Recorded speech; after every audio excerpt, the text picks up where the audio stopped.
mente deste homem. Use ele, Senhor, mais uma vez nesta terra, através da palavra.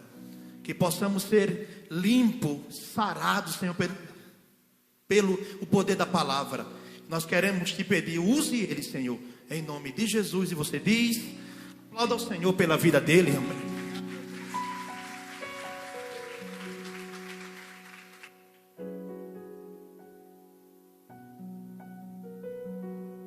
Queridos irmãos e irmãs, a paz do Senhor Jesus, pode tomar seu assento. Glória a Deus. Dá um brilhozinho aqui. Opa, chegou. Vamos juntos abrir a Bíblia Sagrada na carta de Paulo aos Romanos. Carta de Paulo aos Romanos, capítulo de número 5, verso de número 20.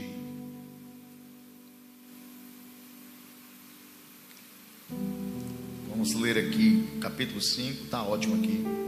Verso de número 20. Enquanto você está procurando o texto, quero louvar a Deus por estar aqui com vocês em mais uma oportunidade de estar na semana de vigília, compartilhando aquilo que o Senhor tem nos concedido. E eu quero louvar a Deus, agradecer ao pastor Jean por mais esta riquíssima oportunidade. É sempre bom estar cooperando com essa semana, e sempre um grande desafio para mim. Geralmente nessas semanas de vigílias existem temas, né? E sempre é um desafio poder estudar sobre um tema e poder compartilhar com vocês. Então, na maioria das vezes eu estou com auxílio de alguma coisa escrita. Hoje eu estou aqui com meu tablet de 20 matérias aqui, ó. Meu caderno de 20 matérias. Me perguntaram por que eu uso, né? Porque tudo que eu prego eu escrevo. Então, tá tudo lá em casa. Eu não tenho tanta habilidade de estar digitando, mas escrever eu gosto. Então, estou aqui com o auxílio do meu tablet de 20 matérias. Louvar a Deus aqui pela vida do pastor Tassiel, do pastor Rubinho. Deus abençoe, viu? Isso é um prenúncio da vinda de Cristo, viu? Você está aqui para me ouvir, Rubinho? Deus abençoe, meu amigo.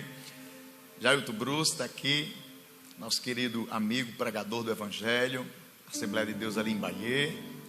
Elias está ali também. Deus abençoe. Seu filhote é seu filho, Elias? Ah, parece, viu?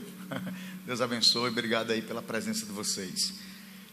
Capítulo 5, verso de número... Rapaz, esse teclado tá bonito, viu? Ah, é meu cunhado, rapaz, tá tocando teclado. Juninho, filho, tudo bem? Quem não sabe, você que é meu cunhado, viu? Foi ele que casou com minha irmã, não. Eu casei com a irmã dele. Glória. Maravilha, né, irmãos? Aleluia. Gente boa. Capítulo 5, verso 20. Eu queria um copinho de água aqui, por favor, para me ajudar.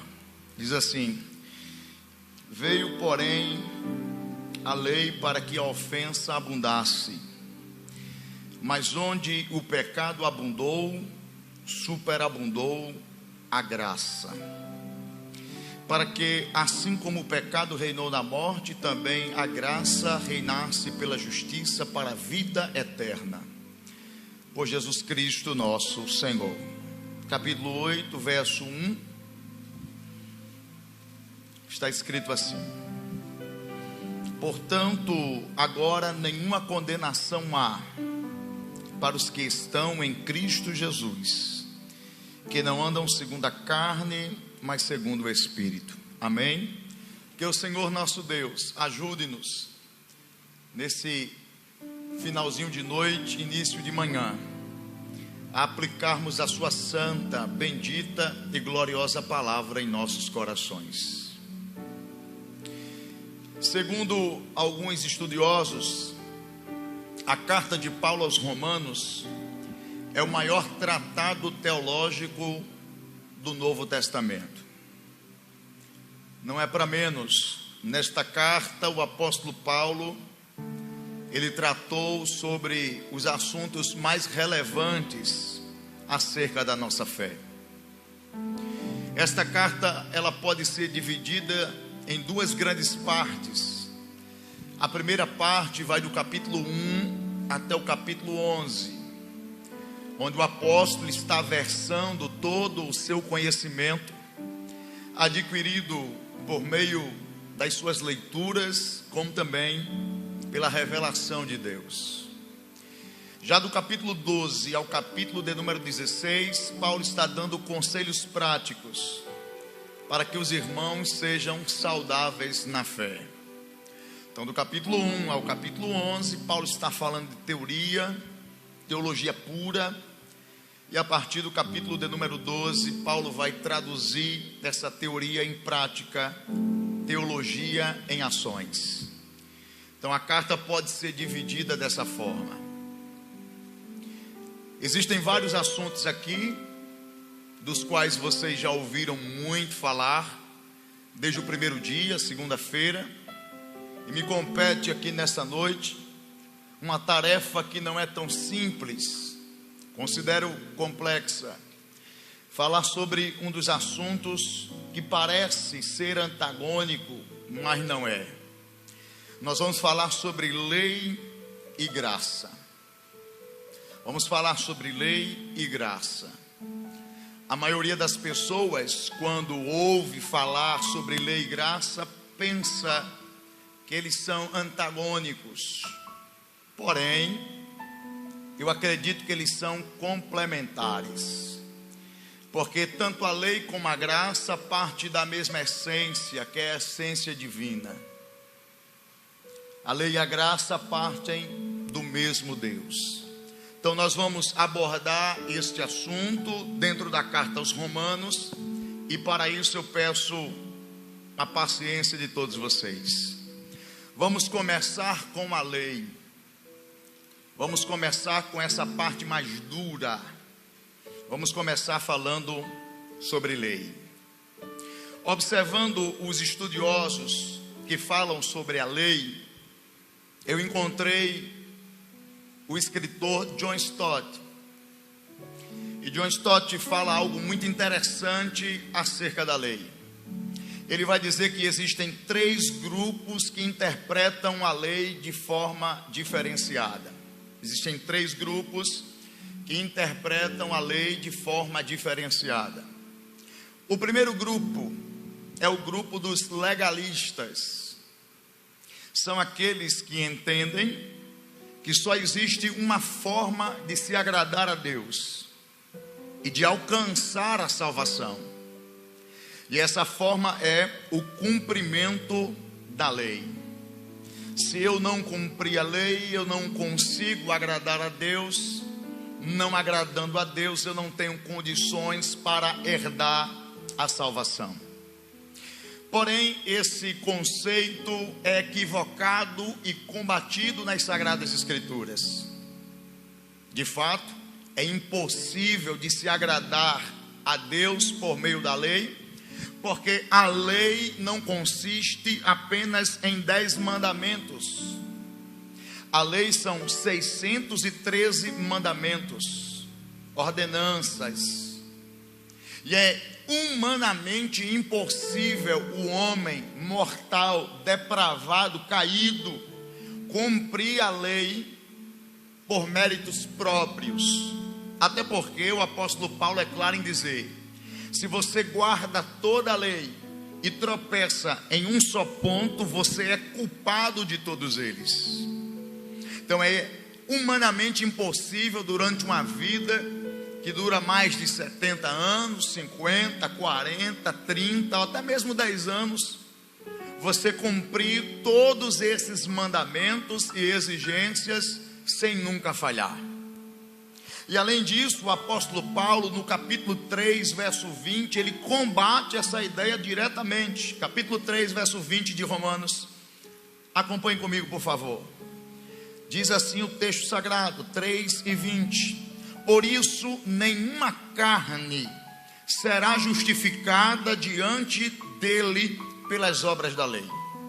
Não existe possibilidade alguma de se agradar a Deus apenas cumprindo as leis, os mandamentos e as exigências que Ele fez, até porque é humanamente impossível para que eu e você venha alcançar esse nível. Então Paulo fica claro aqui em seus argumentos, dizendo que não tem condição de um legalista conseguir algo com Deus por meio da lei. Mas, irmão Diego, quem são esses legalistas que interpretam a lei dessa forma? Os legalistas, em sua maioria, na época de Cristo e de Paulo, eram aqueles que faziam parte da elite religiosa de Israel. Os fariseus, os escribas, doutores da lei, eram aqueles que interpretavam a lei dessa forma, no pé da letra. Mas o problema está que tanto Paulo como Cristo combateram esses legalistas. Por quê? Porque eles falavam sobre a lei, honravam a lei com as suas palavras, mas desonravam a lei com as suas ações. Eles falavam uma coisa, mas faziam outras. Eles diziam algo, mas agiam de forma totalmente diferenciada. E essa hipocrisia religiosa dos legalistas foi combatida tanto por Paulo como por Cristo. No capítulo 2, verso 21, 22, 23 e 24 da carta aos Romanos, Paulo coloca o dedo na ferida destes que fazem parte da elite religiosa de Israel. Ele diz assim: tu, pois, que ensinas a outro e não te ensinas a ti mesmo? Tu que pregas que não se deve furtar e furtas? Tu que dizes que não deve adulterar e adulteras? Tu que abominas os ídolos e cometes sacrilégios? Tu que te gloria na lei, desonra a Deus pela transgressão da lei? Porque como está escrito, o nome de Deus é blasfemado entre os gentios por causa de vocês. Então Paulo pega no pé desses legalistas dizendo assim: vocês falam uma coisa, mas se comportam de outra totalmente diferenciada. Não somente Paulo, mas o próprio Cristo, ele combateu esse pensamento em Mateus capítulo de número 23. Esse é o sermão mais duro de Jesus em toda a sua trajetória. E esse sermão duro não é para o povão, é para a classe religiosa de Israel, para fariseus e doutores da lei. Vale a pena salientar que os fariseus surgiram com um bom propósito na história de Israel. Os fariseus surgiram na época onde a cultura grega, helenística, estava invadindo o mundo. E para impedir esse avanço entre os judeus, os fariseus se levantaram como guardiões da lei, para mostrar ao povo de Israel que o conceito de lá não servia para o povo, que não servia para os judeus. Então eles nascem com um propósito nobre, defender a lei de Deus. Porém, no meio do caminho eles foram se perdendo. O orgulho foi entrando no coração desses fariseus, a ponto deles se tornarem pessoas que se sentiam melhores do que as outras. Eles, por serem da classe religiosa, olhavam para os outros com um olhar de superioridade, com um olhar de juízes. É por isso que quando Cristo, em Mateus capítulo 7, vai falar: não julgueis para que não sejais julgado, porque na mesma medida que você julga, você também será julgado. Você está reparando aí o argueiro no olho do seu irmão, mas está esquecendo que tem uma trave no seu. Esse discurso de Mateus capítulo 7 é justamente para essa classe que se achava juiz. Aí o Senhor, no capítulo de número 23, no verso de número 3 de Mateus, vai dizer assim: observai, pois, e praticai tudo o que vos disserem, mas não procedais em conformidade com as obras, porque dizem e não praticam. O Senhor bota o dedo na ferida e vocês dizem uma coisa sobre a lei, mas vocês não querem praticar a lei. Aí depois ele vai falando, no verso de número 4, ele vai dizer que os fariseus exigiam do povo aquilo que nem mesmo eles queriam dar. Exigiam que o povo carregasse um fardo que eles nem mesmo queriam carregar. Depois o Senhor vai falando que eles são hipócritas, porque eles estão fechando aos homens o reino dos céus. O Senhor vai chamá-los de sepulcros caiados. O Senhor vai dizer assim: ó, vocês são belos por fora, mas por dentro vocês estão podres. Vocês falam, mas não fazem, pregam, mas não vivem.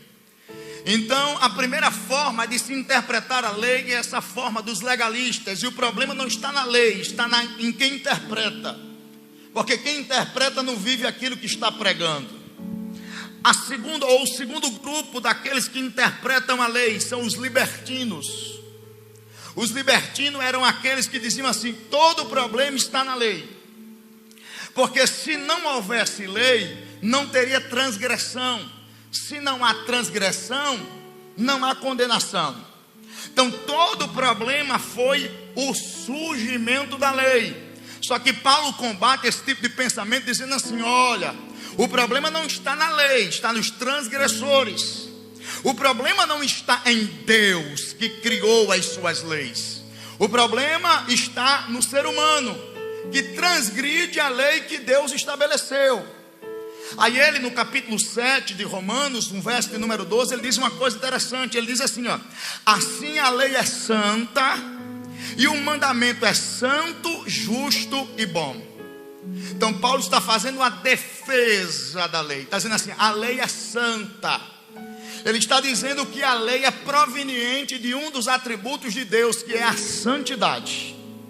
Abrindo parênteses para falar da santidade de Deus, A.W. Pink, em seu livro Os Atributos de Deus, ele vai dizer que a santidade é o atributo dos atributos divinos, porque tudo que há em Deus é santo.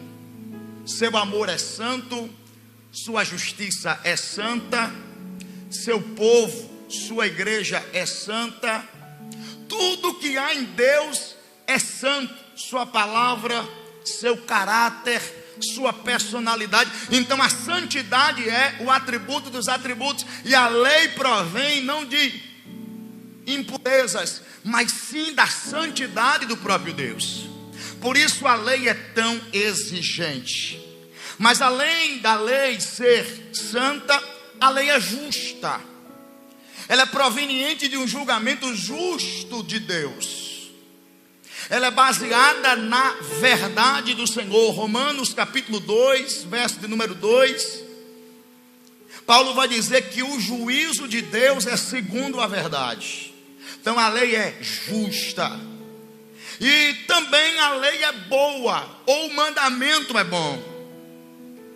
Por quê? Porque ele promove o bem. Aqui eu abro um parênteses para falar de uma diferença que há na lei.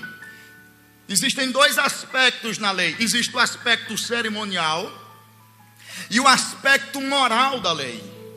Nós morremos sim para essa parte cerimonial da lei.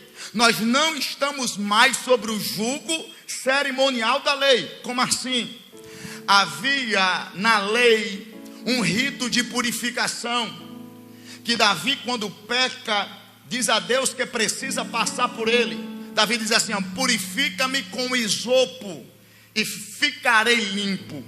Isopo era um arbusto usado em um rito de purificação da antiga aliança. Na lei não há mais a necessidade de se utilizarmos desse arbusto, porque o sangue de Cristo Jesus já nos purificou de todo o pecado. Então não há necessidade de passar por essa purificação. Outro exemplo aqui, a circuncisão, que era um rito realizado pelos homens na antiga aliança, que cortavam o prepúcio da sua genitália, ou excesso de carne da sua genitália, para provar que aquela criança tinha uma aliança com Deus. Isso não há mais necessidade de ser feito, porque a circuncisão não é mais na carne. Segundo Paulo, a circuncisão é de coração. Então essa circuncisão não tem mais efeito algum. Paulo vai dizer na carta aos Gálatas que nem a circuncisão é coisa alguma para Deus, mas o ser nova criatura, e a estes que vivem segundo essa regra, graça e paz do nosso Deus. Outra coisa cerimonial que não há mais necessidade de ser feita é a morte do cordeiro. O animal que era morto para a propiciação dos pecados. O sumo sacerdote entrava no lugar santo dos santos, matava o animal, aspergia o sangue, e aquele sangue servia para encobrir a transgressão. Isso não é mais necessário, porque Cristo se apresentou como Cordeiro de Deus, morreu de uma vez por todas, e o seu sangue foi aspergido, e ele é suficiente para perdoar todos os pecados do mundo. Então essa parte cerimonial da lei não há mais necessidade de ser feita, porém o seu conceito moral permanece imutável. Por exemplo, não matarás, não roubarás, não dirás falso testemunho, não cobiçarás. Estes são preceitos morais que são imutáveis e servem para nós. E qual é o propósito dessa parte moral da lei? Reger o comportamento dos seres humanos.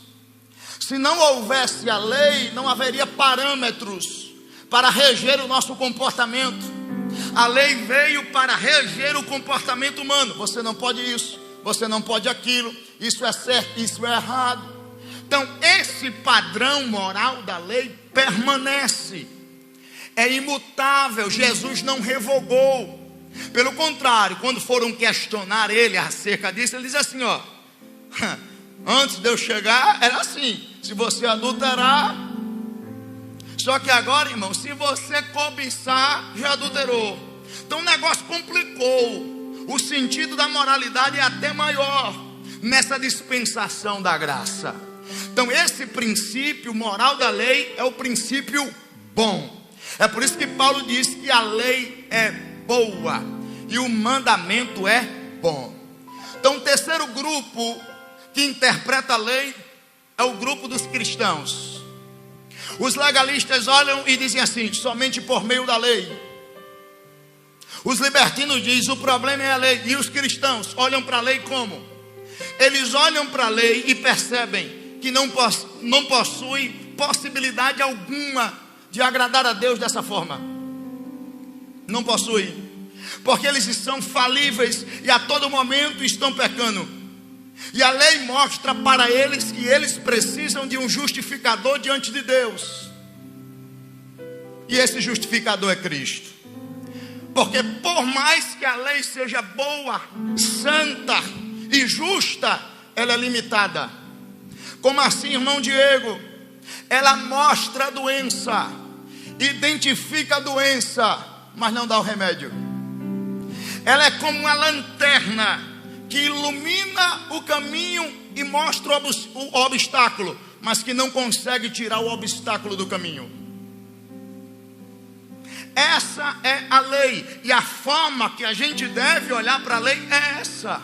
Eu olho para a lei e digo: não tenho condições, eu preciso de um justificador, eu preciso de Cristo na minha vida, porque senão eu vou ao inferno. Tendo dito isso, eu vou falar de dois propósitos da lei. O primeiro propósito da lei: a lei revela o pecado e a sua gravidade, como também as suas consequências. A lei veio com esse propósito: revelar o pecado, mostrar a sua gravidade e as suas consequências. É por isso que o texto que eu li diz assim: veio porém a lei para que a ofensa abundasse. Antes da lei não havia ainda o conceito do que era certo ou errado, mas quando a lei chega dando parâmetros: isso é certo, isso é errado. Então o papel da lei nesse sentido é mostrar o meu erro, a consequência dele e a sua gravidade. É identificar o que temos de mais terrível na nossa vida, que são os nossos pecados. Aqui eu abro um parênteses para falar desse assunto que não é tão agradável aos ouvidos, mas é um assunto que precisa ser tratado. São os nossos pecados. Fala-se pouco hoje sobre pecados, mas se existe algo que Deus tem despertado a minha alma para falar, é justamente sobre pecados. Estamos vivendo em um tempo onde precisamos abrir a boca para tocar na ferida, mostrar o remédio para que esta geração seja sarada. E estudando sobre o pecado, eu vi William Barclay dizendo assim: o pecado é doce ao paladar, mas é amargo ao estômago. O pecado é um embusteiro que proclama a liberdade, mas escraviza. Ele faz propaganda da vida, mas o seu salário é a morte. Aleluia. Hernandes Dias Lopes, falando sobre o pecado, ele diz assim, ó: o pecado é a pior tragédia que aconteceu no mundo. O pecado não é só maligno, ele é maligníssimo em grau superlativo. Ele é pior do que a doença, ele é pior do que a pobreza, ele é pior até mesmo do que a morte. Porque esses males, apesar de serem ruins, não têm o poder de nos separar de Deus. Mas o pecado é o motivo pelo qual nós se separamos de Deus agora e para toda a eternidade. Por isso o pecado é tão perigoso. E eu costumo dizer que o pecado é a pior de todas as doenças do mundo. O pecado é pior do que o câncer que consome o corpo do ser humano e joga na sepultura. O pecado é pior do que a AIDS, que ainda não tem cura. O pecado é pior do que o ebola, capaz de matar em 48 horas. O pecado é pior do que o coronavírus, que assolou o mundo, está assolando, está matando diversas pessoas. Mas por que, irmão Diego, o pecado é tão perigoso e tão terrível? Porque essas doenças que eu acabei de citar têm o poder de jogar o corpo do homem na sepultura. Mas o pecado é o motivo pelo qual Deus lança a alma do homem no inferno. E o pecado é tão terrível, mas tão terrível, que todos nós fomos infectados por essa doença chamada pecado. Romanos 13:23, Paulo vai dizer: todos pecaram. Não existe uma classe de exceção, todos são pecadores.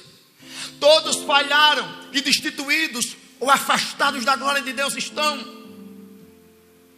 Ainda na carta aos Romanos, Paulo vai dizer, no capítulo de número 6, verso de número 23, o salário do pecado é a morte. A consequência do pecado é a morte física, mas muito mais a morte eterna, a separação para sempre de Deus. E a lei vem para mostrar essa gravidade. Ei, vocês estão errando. Ei, a consequência disso é a morte. Ei, acorda. Você não pode brincar com essas coisas. Aí no capítulo 6, verso de número 11, Paulo diz como deve ser a nossa postura diante do pecado. Assim também vós, considerai-vos como mortos para o pecado, mas vivos para Deus em Cristo Jesus nosso Senhor.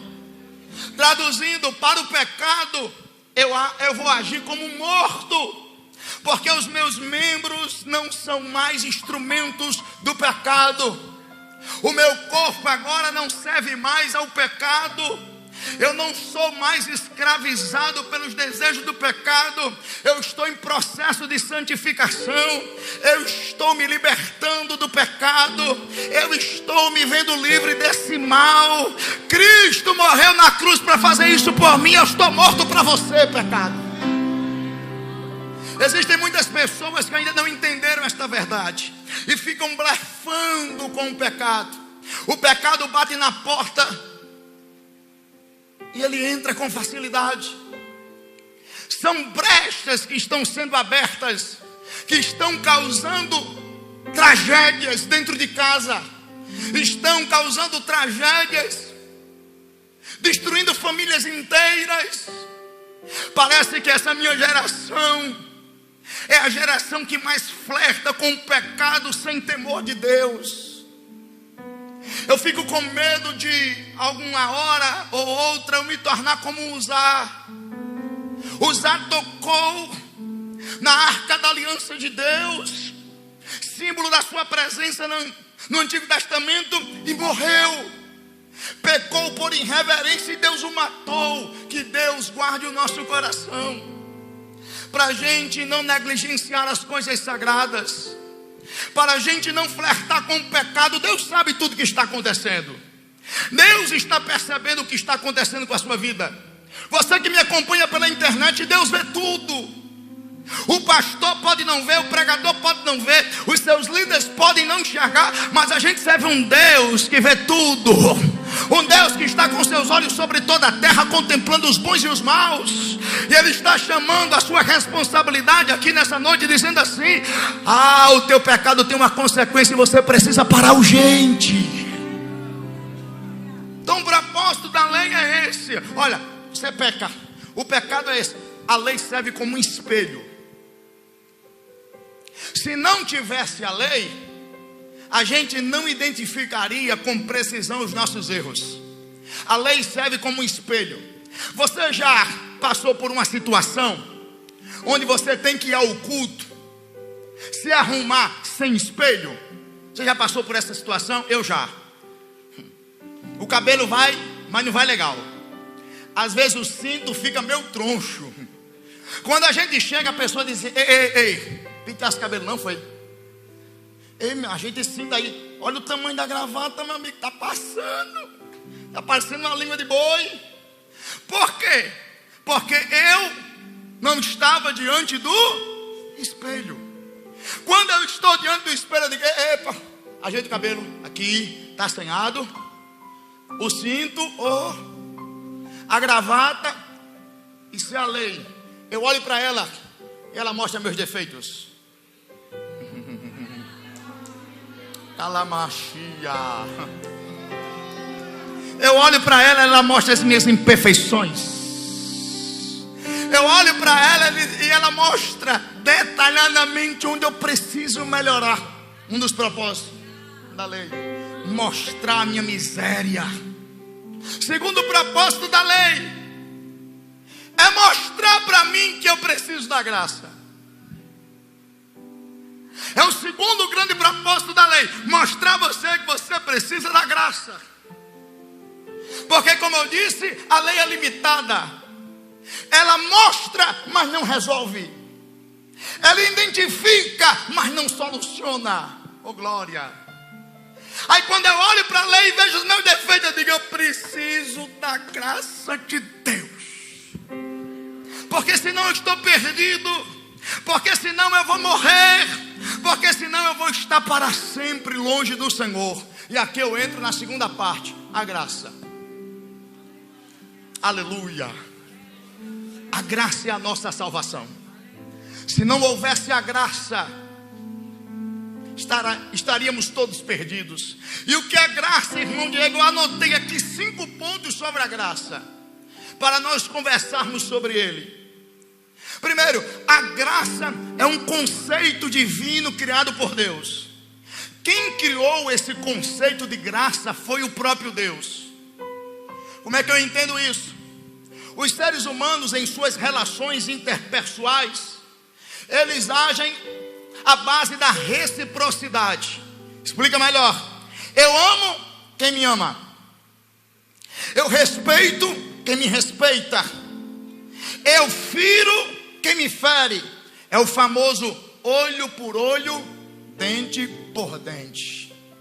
Só que o conceito da graça é totalmente o contrário disso aí. No conceito da graça, a proposta é essa: eu amo quem não me ama. Eu respeito quem não me respeita. Eu curo aquele que me fere. Eita! É por isso que a graça, ela é conceituada como um favor imerecido. Porque a graça é favorecer alguém que não merece. É por isso que esse conceito não é humano, porque o humano não age assim.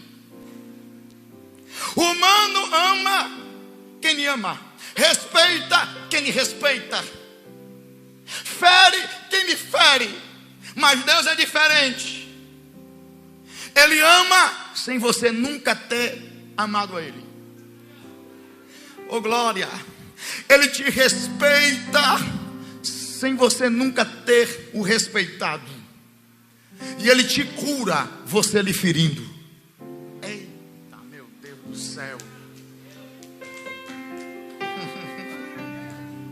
Como assim, irmão Diego? Romanos capítulo 5, verso 8. Deus prova o seu amor para conosco quando Cristo morreu por nós, sendo nós ainda. Olha aí. Deus nos amou, sendo nós ainda. Você não merecia, eu não merecia, nós não merecíamos, mas Ele resolveu nos agraciar, nos concedeu o que nós não merecíamos, e hoje nós estamos aqui para a glória e honra do nome de Jesus. Obrigado. Então a graça é um conceito divino, não vem de homens. Quem criou a graça foi Deus. A segunda coisa que eu quero falar sobre a graça é que a personificação da graça é Jesus.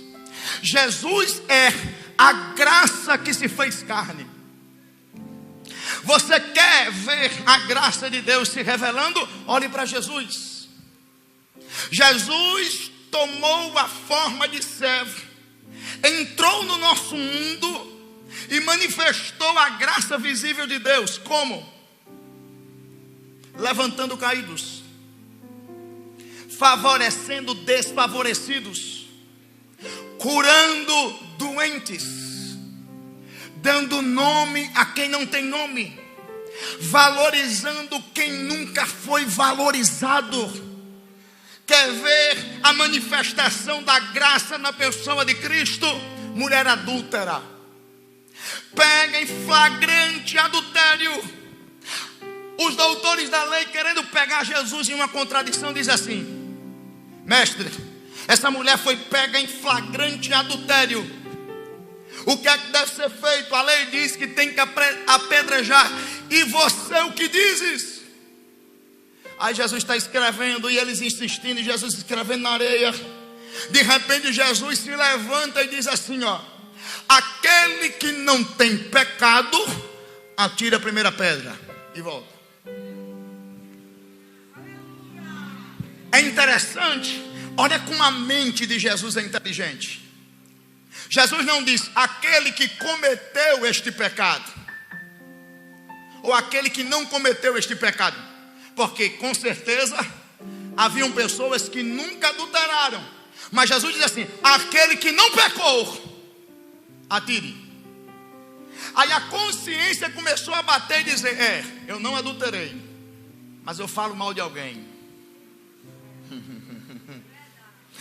Eu não adulterei, mas de vez em quando eu solto uma mentirinha. Eu não adulterei, mas eu faço contenda entre os irmãos. Eu não adulterei, mas eu tenho um ódio, uma raiva dentro de mim. Sabe uma coisa? Soltaram as pedras.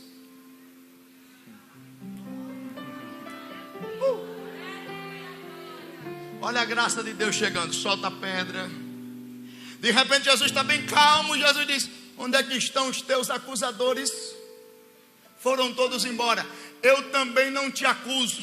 Vai e não peca mais. Graça.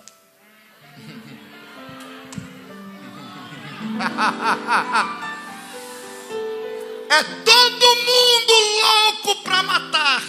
É todo mundo louco para destruir. É todo mundo olhando para você e dizendo assim: não merece uma chance. Errou, não vai mais fazer o que fazia. É pecador, exclui do grupo. Aí Deus chega com a graça e diz: quem não tem pecado pode atirar a primeira pedra. Aí Cristo pega os teus acusadores, mostra a eles que eles são iguais a você. Eles desaparecem, ainda diz mais: caminhe mais, eu te dou uma segunda chance. Vai, não peca mais. Foi só um escorregão. Oh, glória a Deus, você ainda tem chance. Eu estou pregando para pessoas que se encontram aqui nessa situação. Pessoas que falharam, que erraram, que foram excluídas de grupo, que foram atormentadas por pessoas. Mas nesta madrugada, aqui nesta vigília, Deus está dizendo: eu te dou a minha graça. Glória a Deus, eu te perdoo. Quem é que recebe aqui da parte de Deus uma segunda chance? Levante a sua mão para o céu, por favor. Só quem acredita nesta graça vinda de Cristo, abre essa boca aí pelo menos por 10 segundos e adore o Senhor nesse lugar. Glória.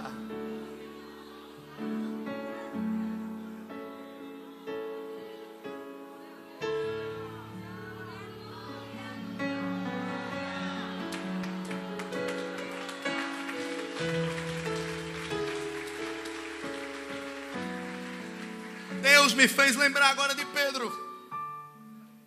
É graça, irmão.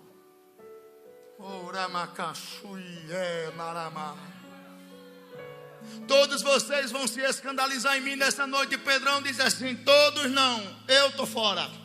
Eu estou disposto a ir até a morte com você antes que o galo cante 3 vezes para tu me negarás. Aí acontece a negação de Pedro. Pedro olha e diz assim: eu sou pecador mesmo. A lei aponta para ele e diz assim: você é um traidor. Aí ele sente o pecado em si e resolve abandonar o propósito de Deus para a sua vida e volta para pescar. Aí de repente chega a graça.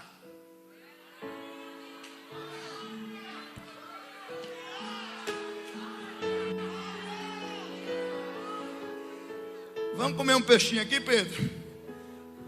Deixa eu fazer uma pergunta para você. Tu me amas, Pedro? Aleluia. Vou perguntar de novo, Pedro. Tu me amas, Pedro? Vou perguntar pela 3ª vez. Tu me amas, Pedro? Tu sabes, Senhor. Então apacenta as minhas ovelhas. Ei. Você teria coragem de entregar o que você tem mais precioso na mão de alguém que lhe traiu? Na mão de alguém que foi questionado acerca do conhecimento que tem sobre você e disse: eu nunca vi ele. Você teria coragem de entregar alguém de grande valor na mão de alguém que lhe traiu? Me responde. A graça tem. Você me traiu, você falhou, mas eu tenho um negócio aqui com você. A minha graça está repousando sobre você. Eu vou te dar uma segunda chance.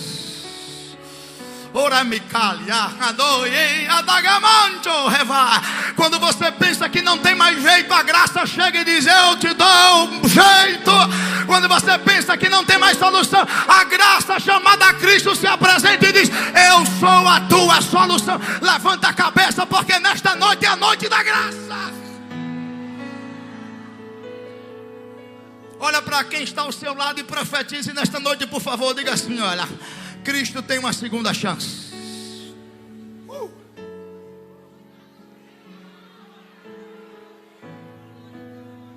Eu vou entregar porque está queimando aqui no meu coração. Diga assim: ó, Jesus vai colocar algo na tua mão.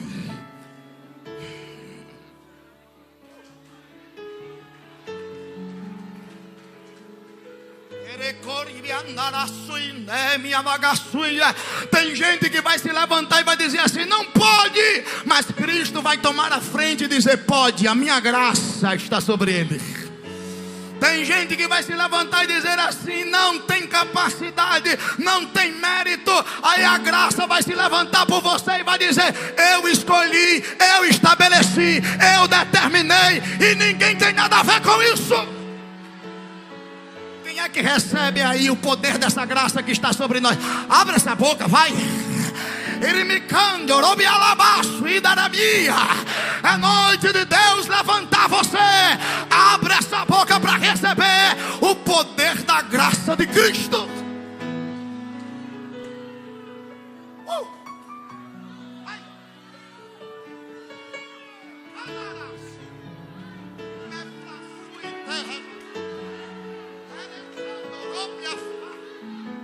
Eita, Deus está falando aqui comigo, está dizendo: é noite de eu fazer o cabelo de Sansão crescer de novo. Eu vou dizer: é noite dele fazer o cabelo de Sansão crescer de novo. Porque graça não está só revelada do Novo, a graça também está no Antigo Testamento. É Sansão pecando, errando, sendo tratado, e no último dia da sua vida dizendo: Deus, manifesta o teu poder sobre mim. Aí Deus diz assim: vai crescer teu cabelo está crescendo, a graça está voltando, a misericórdia está sobre você, eu vou lhe renovar. Quem é que acredita que essa graça está aqui nesse... Meu Deus. Irmão, eu estou sentindo um poder descendo aqui. Ai, teca. Oh meu Deus, eu sei que é constrangedor da glória a Deus de máscara, mas eu vou repetir o que eu estou dizendo. Dando glória a Deus de máscara, ninguém pega coronavírus por causa disso. O máximo que pode acontecer, essa máscara pega fogo. Mas se essa máscara pegar fogo, pastor, está ciente da outra para você. Abre essa boca para adorar o Jesus da graça.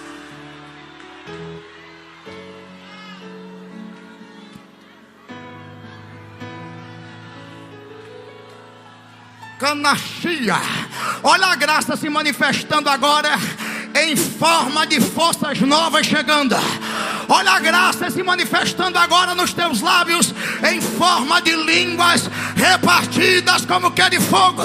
Olha a graça se manifestando agora, quebrando este peso sobre a tua vida. Olha a graça se manifestando agora, você sendo cheio e cheia, cheio e cheia, cheia e cheia. Só quem quer receber.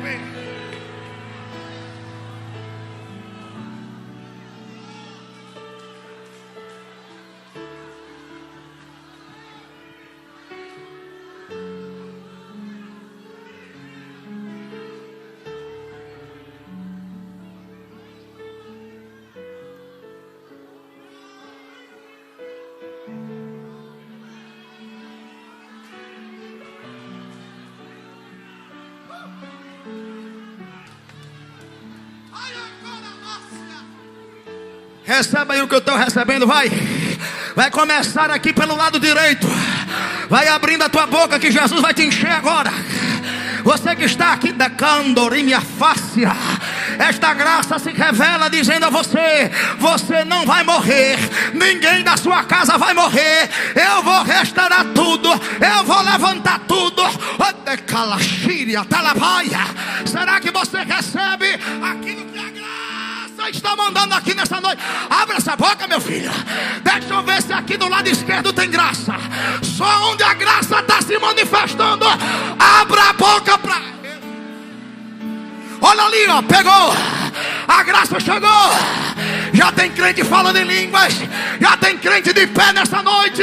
É a graça que está andando entre nós. Essa graça cura. Essa graça batiza. Essa graça renova. Abra a boca agora, vai. Eu te dou 10 segundos para você.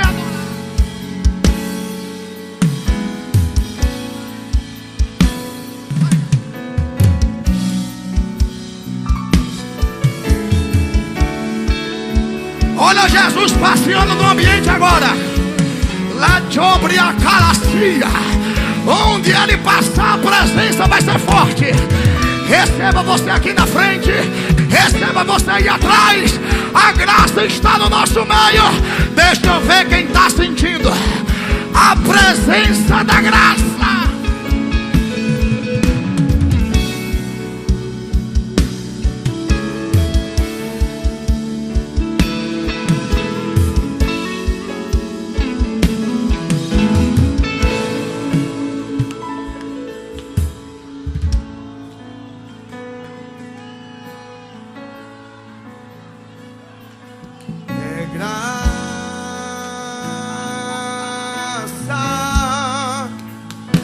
Favor imerecido, perdão de pecados, isso se chama graça.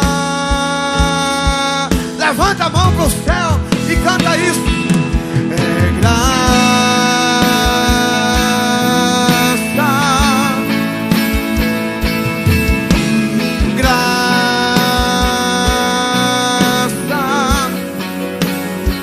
Favor imerecido, perdão de pecados, isso se chama graça.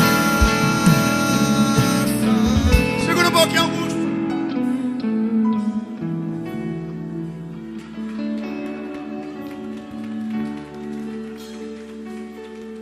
Já estou terminando. Fica de pé. O conceito da graça é divino. A personificação da graça é Cristo. E a mensagem da graça é o Evangelho. Vou repetir de novo. E a mensagem do Evangelho, ou melhor, a graça é a mensagem do Evangelho. Você não encontra graça no Alcorão dos muçulmanos. Você não vai encontrar a graça nos sutras dos budistas. Você não vai encontrar a mensagem da graça no livro dos Mormons. Você não vai encontrar a mensagem da graça nos Vedas hindus. A única graça verdadeira você só encontra na mensagem do Evangelho.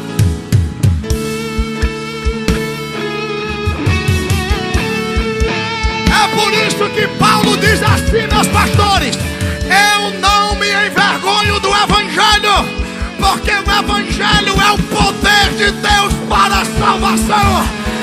Será que tem alguém alcançado pela mensagem da graça? Vou terminar.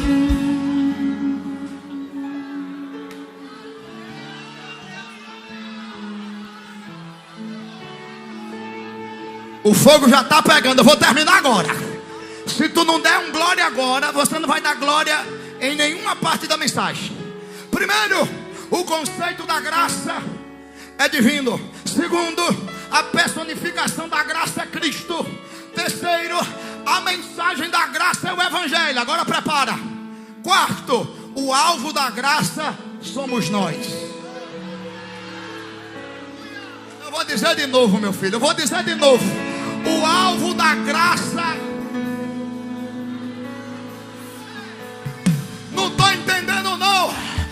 A graça te alcançou e é por ela que você está aqui nessa noite. Tu és o alvo da graça de Deus.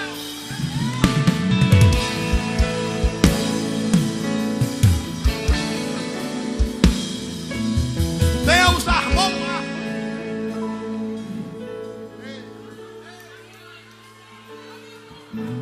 lá do céu, Deus armou o ar, botou a flecha da graça,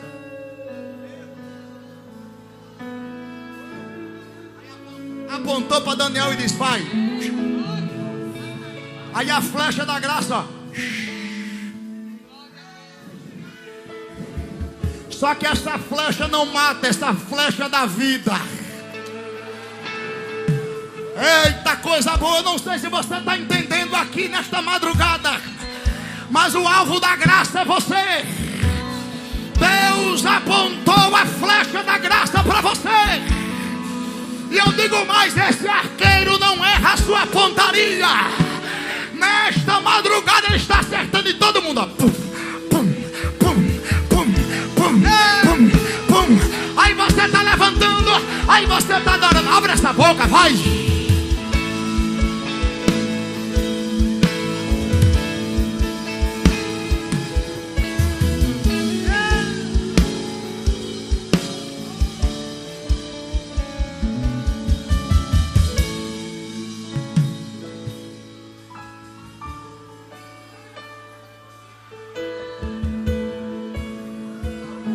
Bem baixinho, que eu quero ouvir o barulho da igreja que foi alcançada pela graça.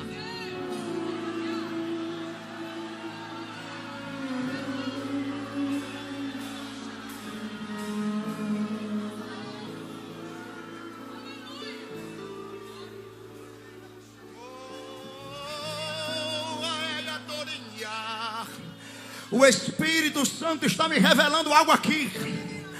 Que esse dardo da graça que foi apontado para você, a flecha da graça que foi apontada para você, está destruindo toda a ferramenta preparada contra a sua vida. Erimicando sai a terra.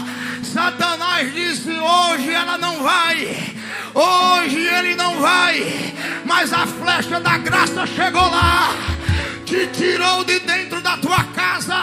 Tu chegou aqui no templo, e nesta noite assim diz o Senhor: toda ferramenta preparada contra ti não vai prosperar. Eu não sei se tu acredita, mas 1000 poderão cair ao teu lado, 10.000 à tua direita, mas tu não serás atingido nem atingida.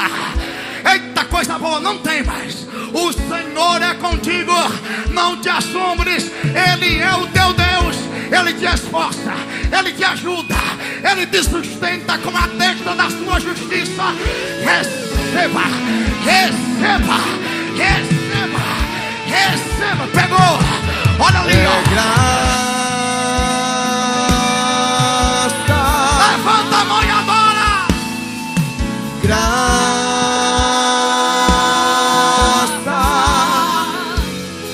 favor imerecido, perdão de pecados, isso se chama graça.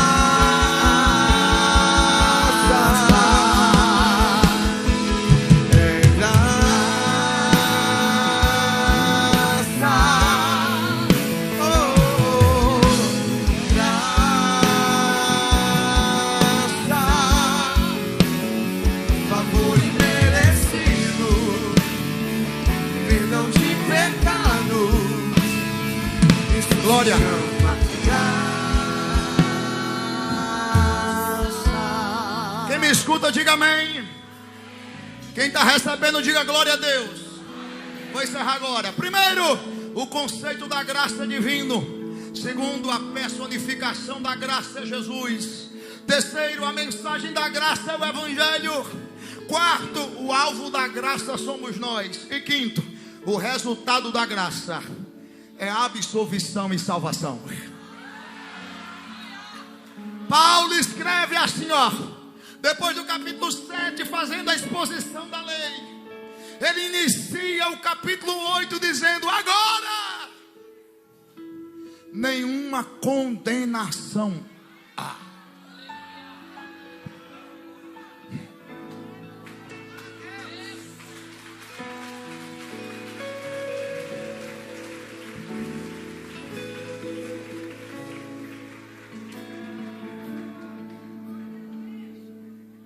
A graça nos absolveu. Não existe mais condenação. Ninguém poderá mais nos acusar. Fomos justificados por Cristo, perdoados pelo sacrifício na cruz. Nossas vestes foram purificadas e hoje nós temos a vida eterna.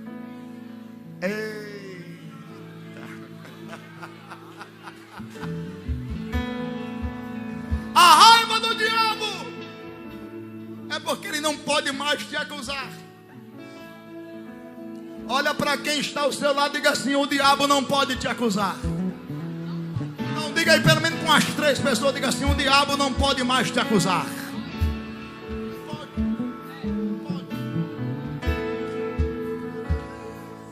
Acabou.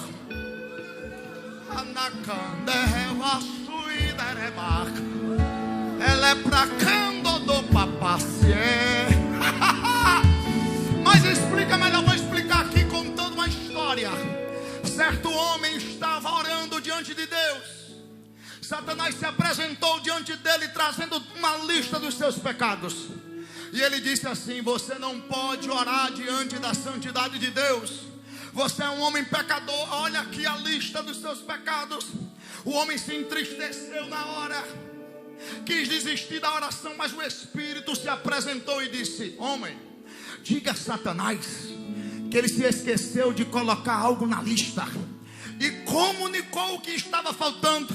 Aquele homem se voltou para aquela visão e disse: Satanás, faltou você escrever algo na lista. Satanás, que é acusador, Satanás que não perde a oportunidade, disse: não, eu conheço todos os seus pecados.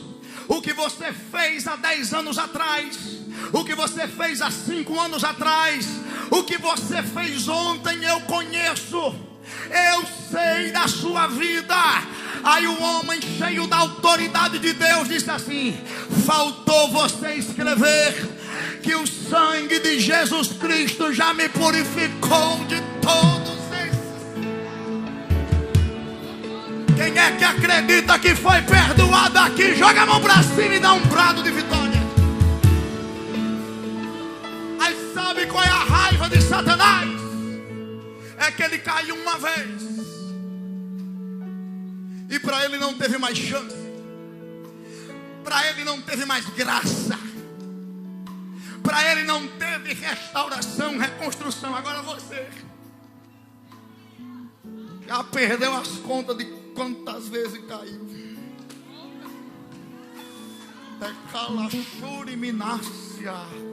Mas em nenhuma delas Deus lhe privou da graça.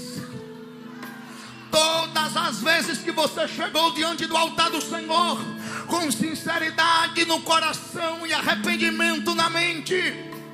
Deus sempre derramou sobre você a graça. Deus sempre lhe levantou.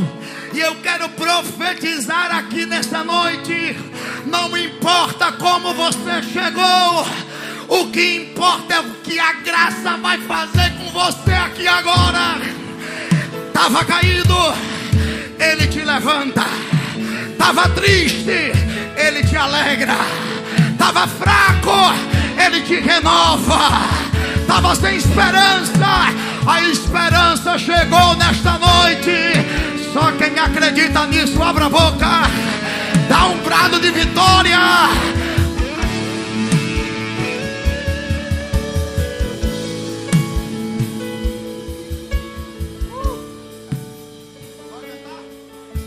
Às vezes fico pensando quão fraco sou,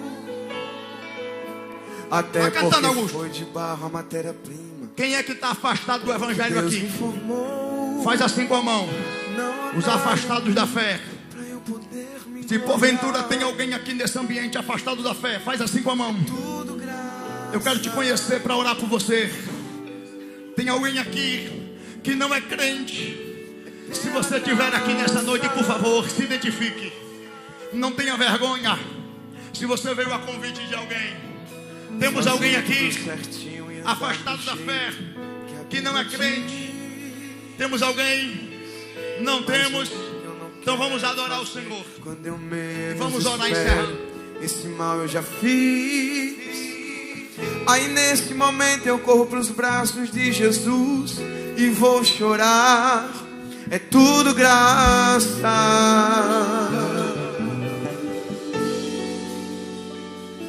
É pela graça.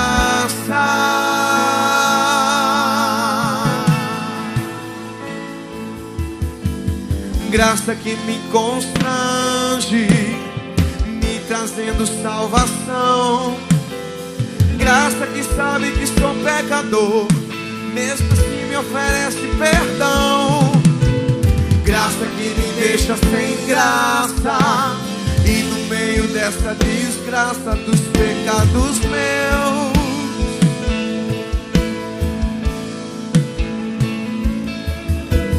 graça revelada em Cristo, Santo Filho de Deus.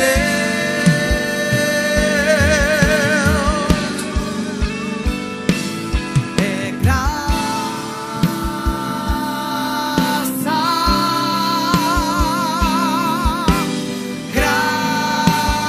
Você pode levantar as suas mãos. Diga que é graça. favor imerecido, Cante. perdão de pecados, isso se chama graça.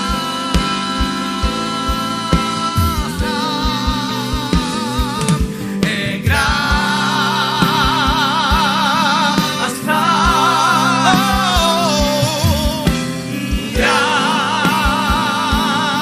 graça, favor imerecido, perdão de pecados, isso se chama graça. Você pode aplaudir a graça. Você pode amar a graça. Aplauda a graça. A flecha que te alcançou. Oh, irmãos. Oh, irmãos, que noite. É a graça. Olhe para o seu irmão e diga assim: você está cheio de graça. Saia hoje aqui cheio de graça. Glória. Oh, irmãos, nós temos um pedido de oração aqui por uma jovem do Hangar 3 que está com a crise de ansiedade. E vamos fazer o seguinte: e esta vigília também está sendo oferecida em ação de graça pelo aniversário de André Carla. Ela está aqui. Parabéns, André. Você, Deus abençoe. Deus te dê muita graça. Amém? Eu vou fazer melhor, irmãos, para a gente encerrar essa vigília, já que tem esse pedido de oração aqui para um jovem do Hangar 3, eu quero chamar todos os jovens e adolescentes aqui para frente, para a gente orar. Por quê? Porque de fato, irmãos, vivemos num ambiente difícil. Vem cá, você que é adolescente, você que é jovem, vem aqui para frente, corre para cá. Isso. Toda essa galera que ficou aqui do culto anterior, olha quanta juventude aqui, irmão. Você pode aplaudir o Senhor por isso? Você pode louvar a Deus? Tenho convicção que a graça resolveu esta crise hoje. Não andeis ansiosos por coisa alguma, ante a vossa petição e oração seja conhecidas por Deus em ação de graça. Deixa eu dizer um negócio para você. Se você tem crise de ansiedade, e como vencer essa crise? Orando. Oração vence a crise, porque a oração atrai a graça. Amém? Deixa eu convidar aqui o pastor Carlinhos. Vem cá, pastor Carlinhos. Vamos orar. E eu queria que você estendesse sua mão para cá, para a gente encerrar. E amanhã, irmãos, não esqueça, põe o cartaz aqui. Amanhã é o encerramento dessa semana de vigília e você não pode perder. Pastor Manuel Júnior, irmãos, um homem muito usado por Deus, já esteve aqui em outras vigílias, vai nos trazer uma palavra tremenda, a soberania de Deus na salvação. Amém. Queridos, a graça e a paz do nosso Senhor. Quando o Rubinho chamou os jovens, eu, o evangelista Diego, o pastor Tacielto, a gente ficou feliz em ver isso. Como é difícil, diante de uma geração em que nós estamos vivenciando, onde a juventude tem sido bombardeada por Satanás. Queremos louvar a Deus pela vida de cada um de vocês. Continue com essa firmeza, buscando a Deus enquanto há tempo. Eu quero pedir o apoio de toda a igreja. Estenda suas mãos para cá. Uma vida para Jesus, irmãos. Olha.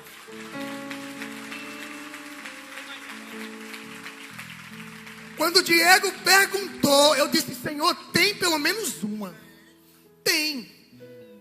E se Jesus passar, a vista aqui ainda tem. E ainda dá tempo. O culto não terminou ainda, porque Jesus está te esperando. Ainda há alguém aqui afastado do Evangelho? Levanta a tua mão, a gente vai orar por você. Alguém que nunca fez uma aliança com o Senhor? Jesus te espera. Hoje é a noite da graça. Hoje é a noite do Senhor perdoar todos os teus pecados. Há mais alguém para Jesus? Há mais alguém que quer renovar a aliança com o Senhor? Não há. Mas o inferno perdeu mais uma vez, porque há uma pessoa aqui para Cristo. Estenda suas mãos para cá, para essa geração que é o futuro. Futuros pastores, missionárias, pessoas que vão levar o Evangelho através da graça. Graça que ama, graça que perdoa, graça que não critica, graça que não julga, mas a graça que estende as mãos.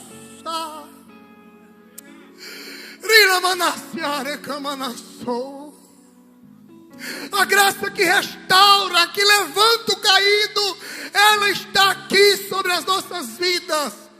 E assim, Deus, em concordância com a tua igreja, Senhor, queremos te apresentar a nossa geração, em que o diabo tem se levantado, dizendo que é uma geração destruída, mas ainda há 7.000 joelhos que não se dobraram, Senhor, e que vão fazer a diferença.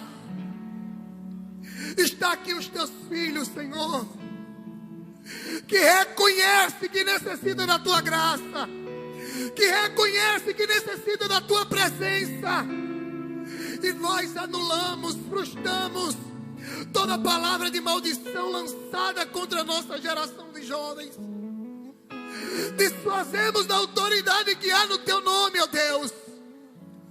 Toda palavra lançada, que o teu Espírito visite a juventude na noite de hoje. Que o teu Espírito derrame graça, graça, graça. Ousadia do teu Espírito sobre a vida dos teus filhos. Que o Senhor proteja, que o Senhor os guarde, que o Senhor os livre, proteja, Pai. Você não está vendo, mas ela está voltando e já está falando em línguas espirituais. Jesus já está enchendo ela de poder aqui. Será que tem alguém que acredita que a graça está se revelando aqui?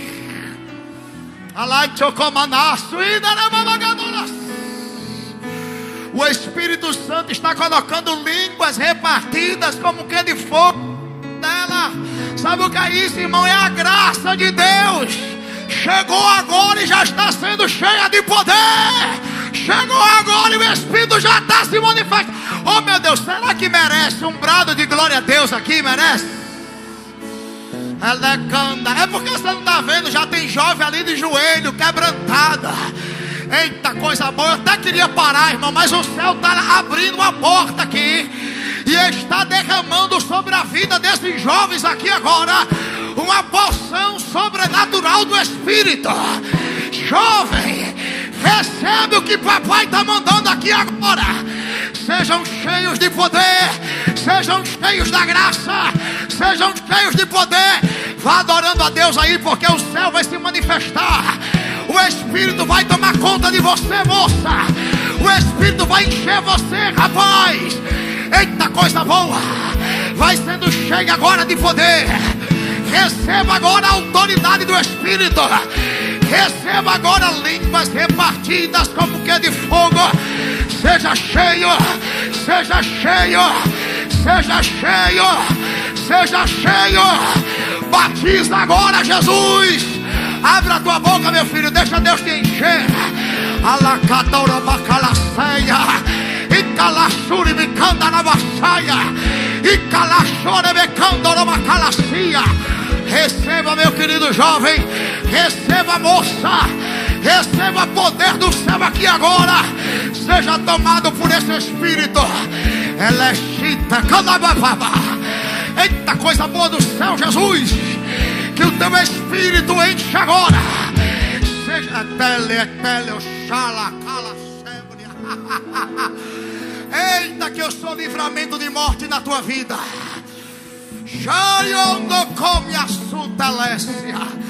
Estou fechando sepulturas por ti. Estou te enchendo da minha graça agora.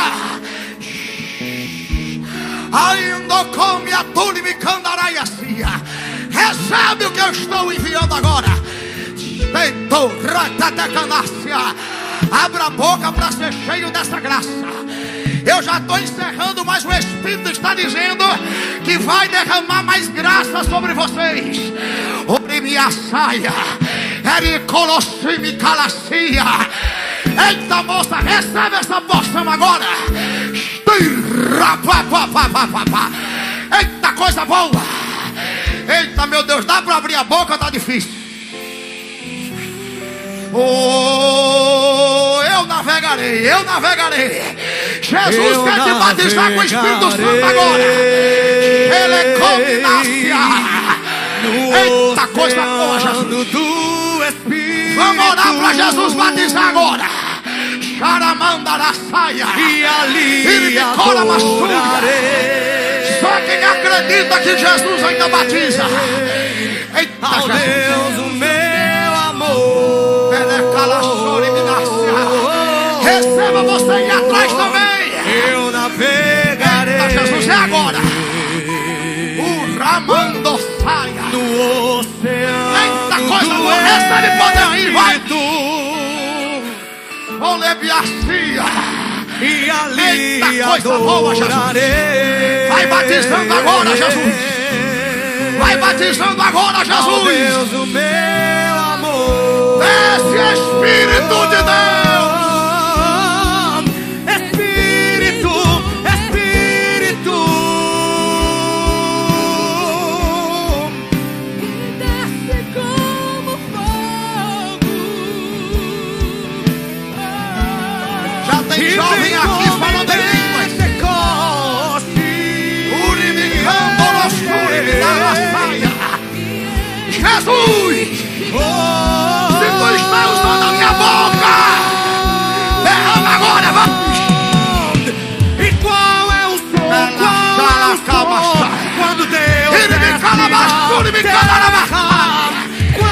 Ele vai descer aqui. Ele já está descendo aqui. E qual é o som? Qual é o som? Jesus vai renovando Quando agora. Deus é sinal. Qual é o som? E este é o som do carpinteiro batendo a porta. Do carpinteiro Receba aí, jovem. batendo a porta. Receba você aí atrás também. Levante a mão porque ele está na casa. Este é o som. Pela Quando de candalaia. dentro eu abro a porta. Quando de dentro eu abro a porta. Segura um pouquinho, segura um pouquinho. Cadê os crentes batizados no Espírito Santo? Levanta a mão. Eita. Levante a mão só os batizados no Espírito Santo. Dá para segurar a mão lá em cima? Decaloncho, rabacia, avanácia. Você está sentindo a presença do Santo Espírito na casa?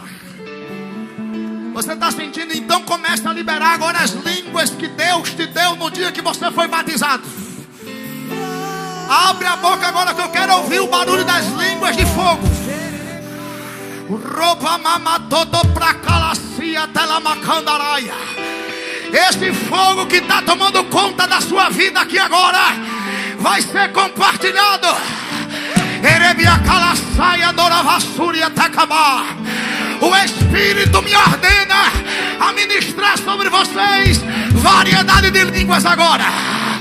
Eita, coisa boa, já tem gente recebendo ali, ó. Lá atrás o fogo já está aceso. Abra a boca, abra a boca. É com máscara e tudo. Jesus está na casa. Ela tchario calaçaia terra. Era biocoloporoporocadarassia.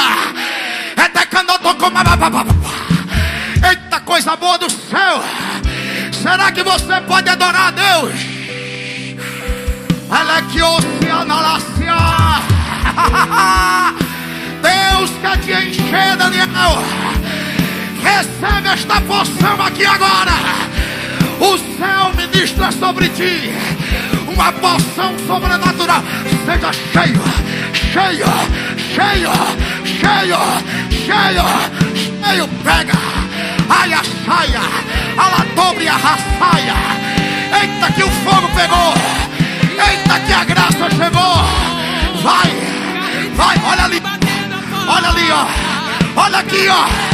Olha aqui, ó. Batiza Jesus. Batiza Jesus. Eita coisa boa. Jesus. Pega fogo. Pega fogo. Pega fogo. Deixa eu ver quem está sentindo. E esse é o som do carpinteiro batendo a porta. Do carpinteiro batendo a porta. Esse é o som. E esse é o som.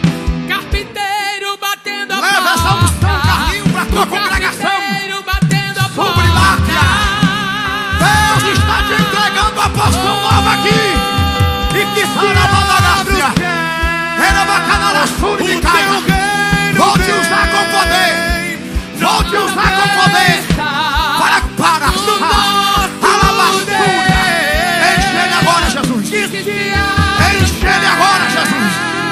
E o teu reino vem na nossa festa, no nosso Deus.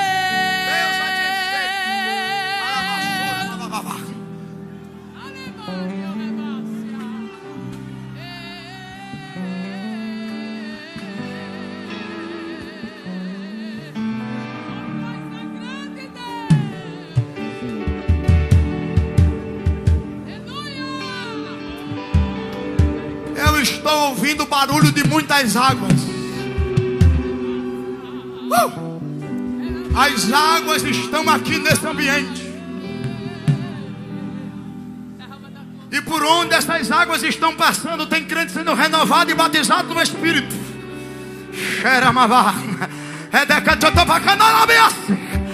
Oh, meu filho, se quiser ir embora, dá para ir. mas o céu ainda não fechou a porta. Xaramadagacia, receba poder agora. Jesus cura agora, Jesus. Deixa eu ver quem veio adorar. Onde eu te encontro, no hoje, lugar Jesus. secreto, aos teus pés me rendo, pois a tua glória eu quero ver. Cadê os adoradores da vigília? E tudo que eu mais quero é te ver. E Batiza agora, Jesus. Batiza agora, Jesus. Seba na cacia.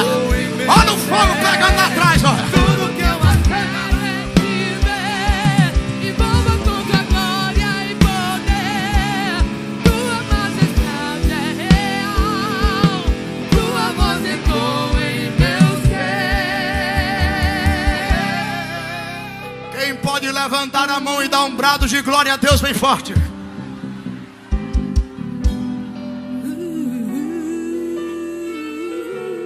Santo Espírito desce como fogo.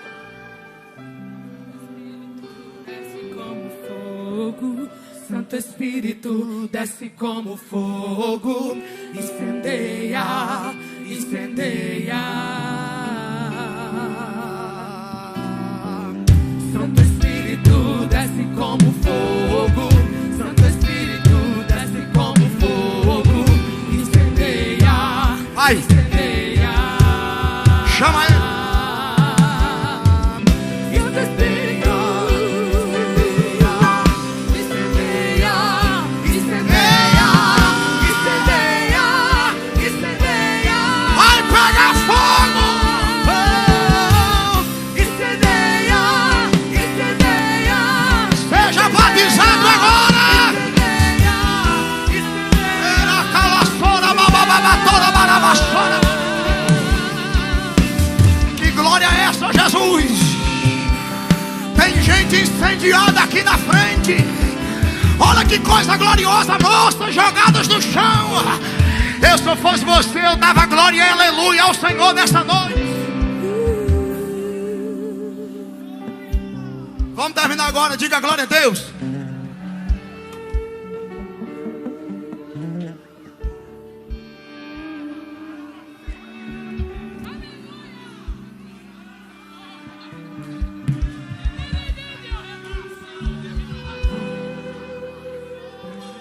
Irmão, eu estou com vontade de sair marchando no meio de vocês hoje. Eu não sei se vocês estão sentindo, mas tem um poder aqui dentro dessa casa. Salamante, revaia. E sabe o que Jesus está dizendo a mim? Eu desci na casa para curar enfermidades. Eu desci na casa para arrancar caroços. Eu desci na casa para renovar. Só quem acredita nisso, joga a mão pra cima e dê um brado de vitória.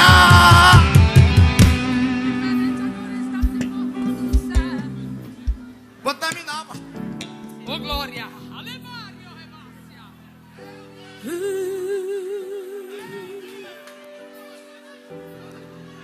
Uma nuvem diferente agora está se formando no céu.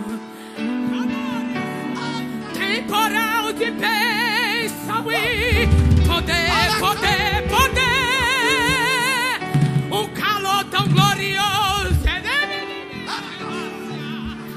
Tudo que atinge você, 500 graus de puro fogo, santo e poder, pra fazer enfermidade desaparecer, pra fazer o inimigo fugir de você.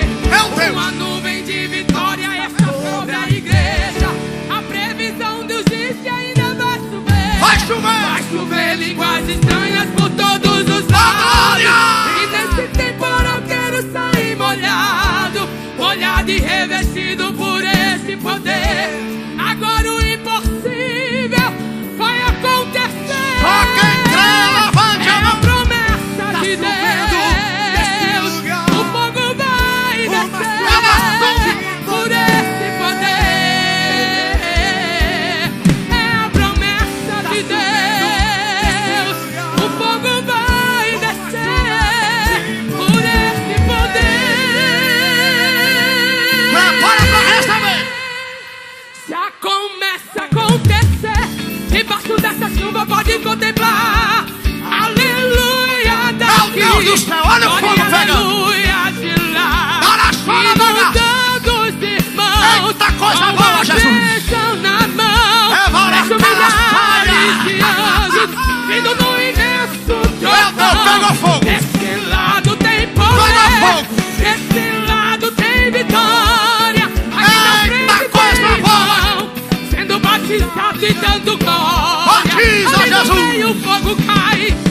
Toda enfermidade não resiste e sai pelo santo nome de Jesus. Desse lado tem poder. Tem poder aí, desse lado tem vitória. Ali na frente tem irmão. Meu Deus, é sendo fogo. batizado e dando glória. Ali no meio o fogo cai. Toda enfermidade não resiste e sai. Santo nome de Jesus.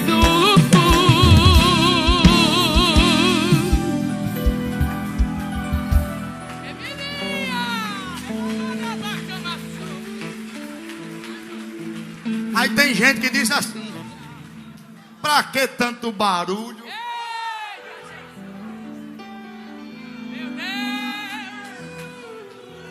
Quando teu time de futebol faz um gol, tu fica calado? Tu grita até ficar rouco. Agora eu pergunto: teu time já fez alguma coisa por ti? Ele já pagou uma conta tua? Ele sabe que tu existe? Se tu tem direito de gritar gol por um time que não fez nada por tu, tu acha que eu vou ficar calado diante de Jesus de Nazaré? Que me salvou, batizou com o Espírito Santo, me deu 12 Espíritos. Eu vou abrir a boca para dar agora mesmo. Só quem veio adorar Jesus, levanta a mão e dá um brado de vitória. Terminar, né? Senão sou disciplinado. Quer mais um aí, meu filho? Quem é que aguenta mais um? E quando Jesus chega, a igreja canta. Não resiste, levanta. Ele está na festa, é só glorificar. Então glorifica, glorifica, glorifica, glorifica, glorifica. Jesus aqui está. Então glorifica, glorifica, glorifica, glorifica, glorifica. Ele está nesse lugar. Aplauda o Senhor. Dá um brado de vitória. Solta a tua voz para glorificar a Deus. Irmão.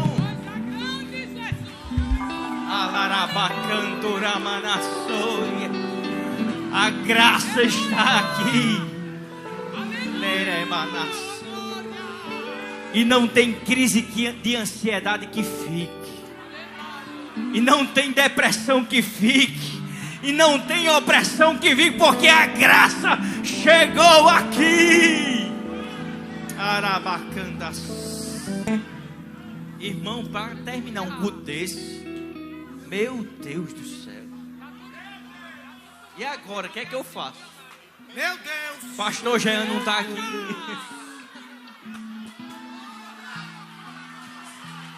E quando ele chega, a igreja canta. Não resiste, levanta. Ele está na festa. Quem crê, levanta a mão e dá glória. É só glorificar. Aplauda mais uma vez assim. Faça assim para receber a bênção. Oh, irmãos.